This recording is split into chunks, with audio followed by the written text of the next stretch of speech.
The title for my presentation is Sterile Pyuria, Search for the Seedlings.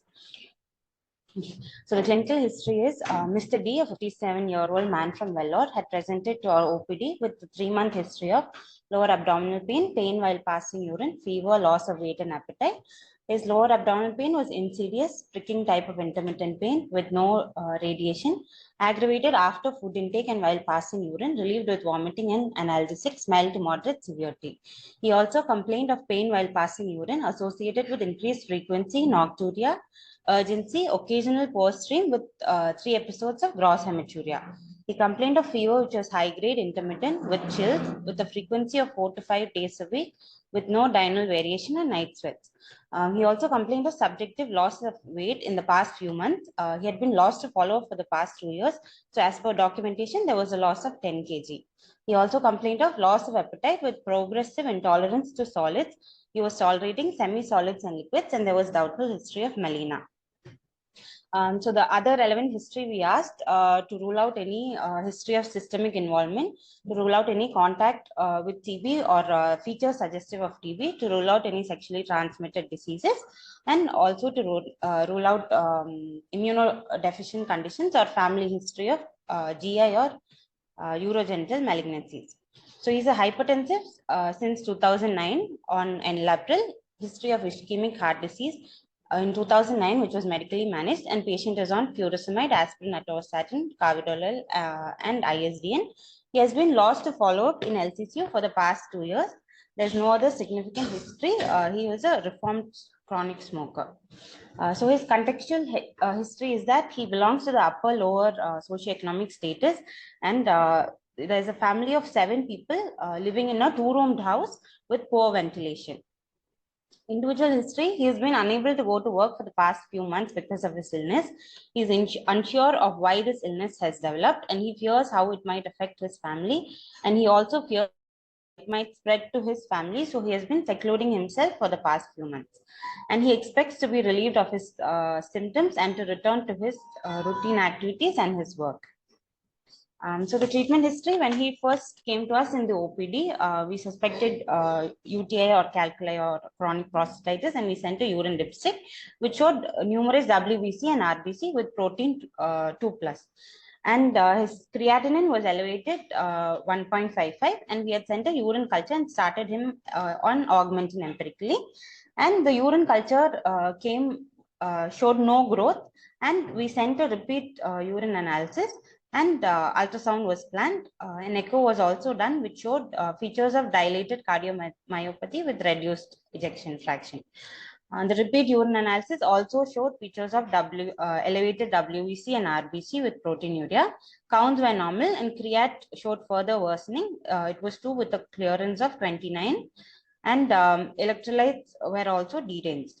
And patient an ultrasound showed urinary bladder wall thickening with free-floating internal echoes and mild right-sided HUN. So the patient was admitted in LCCU for further management and was started empirically on meropenem. So on examination, patient was thin-built, emaciated with features of chronic undernutrition with a BMI of 17.3. Patient was conscious-oriented, vitals were all stable, and abdominal examination showed suprapubic tenderness. There was no organomegaly or renal angle tenderness.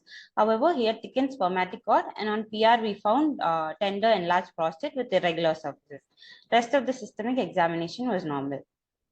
Okay, so our syndrome complex was lower urinary tract symptoms with fever, loss of weight, loss of appetite with dysphagia, and sterile pyuria.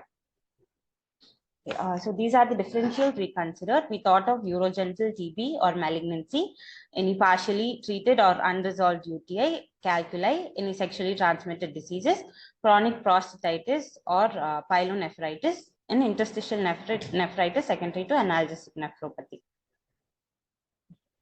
So these are the investigations that we did on admission. His electrolytes were corrected, and his creat showed mild improvement to 1.66. Other coagulation disorders, BBVS, was all normal. And we had done a stool occult blood for evaluation of dysphagia. Blood and urine culture showed no growth. So to rule out urogenital TB, we had sent a urine expert, which came positive. And we ruled out concomitant pulmonary disease. The AFP was negative and X-ray also was normal. The CTKUB was done, which showed features of non-obstructive calculi in the left upper and mid-pole calyces with mild bilateral HUN. There were enlarged para-aortic nodes, and adrenal glands also showed linear calcification with branching nodules in the right lower lobe of lung. So the comprehensive care, we admitted the patient, treated him as genitourinary tuberculosis, and started him on weight-based ATT. Cardiac opinion was sought to optimize the drugs, and gastro had planned for barium swallow and gastroscopy to evaluate for dysphagia, and uro opinion was sought, and they had planned to screen upper tracts with Euroflow and Euroscan.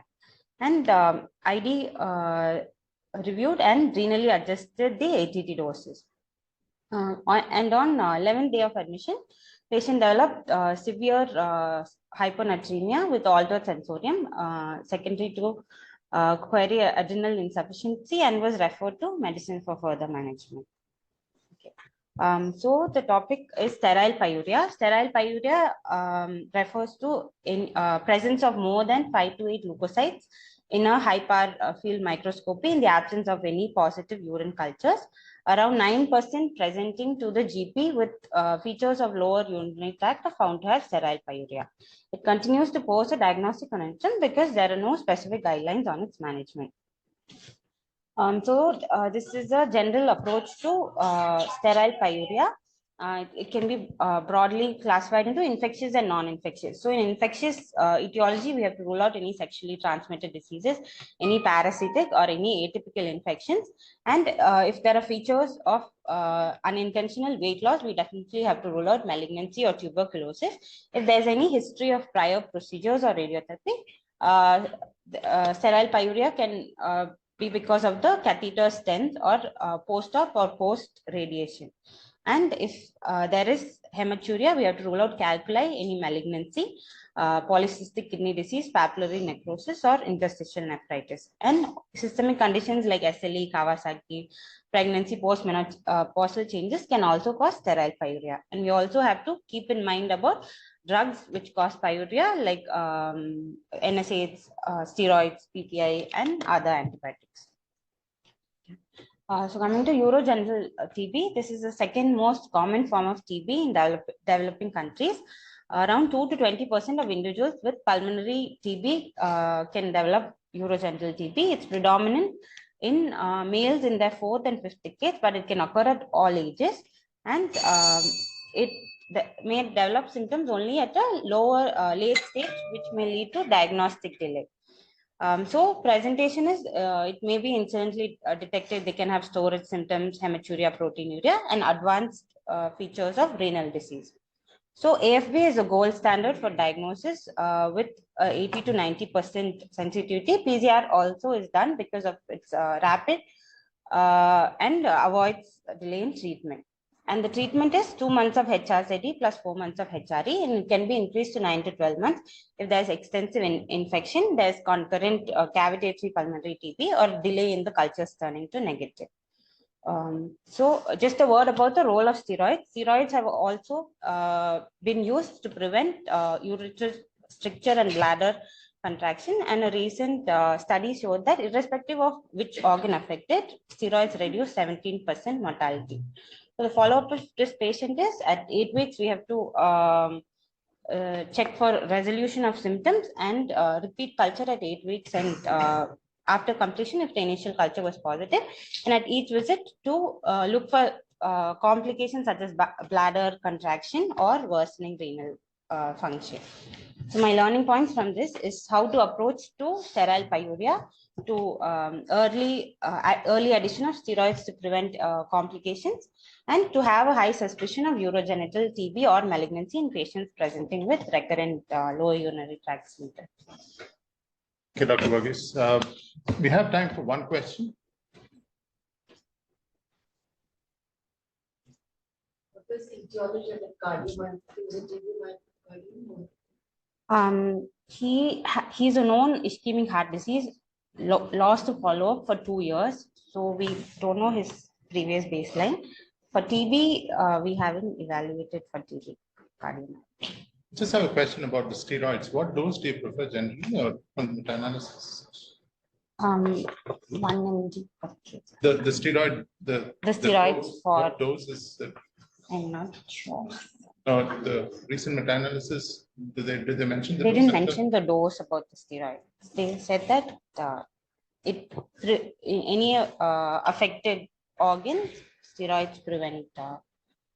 Sorry, that's the only thing I'm familiar with this.